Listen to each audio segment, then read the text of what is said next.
Hello excuse me. ఏంటి? మీరు చాలా బాగున్నారు, మీరు ఏమనుకోకపోతే నెంబర్ ఇస్తారా? మీకు కొంచెమైనా సెన్స్ ఉందా? ఎవరో తెలియకుండా నెంబర్ ఎలా అడిగేస్తున్నారు? రోడ్డు మీద అమ్మాయి బాగా కనిపిస్తే ఇలా అడిగడమేనా? యూజ్లెస్. ఈ అబ్బాయిలు ఉన్నారే ఇలాంటి అమ్మాయిలను అడుగుతారు. మనము వాడి పక్క నుంచే వెళ్దాం. వెయిట్ వెయిట్, ముందెళ్ళిన అమ్మాయిని అడిగాడు, మరి నన్ను అడగలేదేంటి? హలో, ఇందాక వెళ్ళిన అమ్మాయి బాగుందని తన నంబర్ అడిగావు, మరి నన్ను అడగలేదు అంటే నేను బాలేనా? అయ్యో మీరు కూడా బాగానే ఉన్నారండి.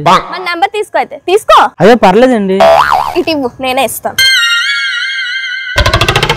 తీసుకో, నేను కూడా అందంగానే ఉన్నాను, అర్థమైందా? ఇచ్చిందా నంబర్? ఇచ్చింది. అయితే మన ప్లాన్ సక్సెస్. ఇంకా అమ్మాయిని సెట్ చేసుకుందాం పదా.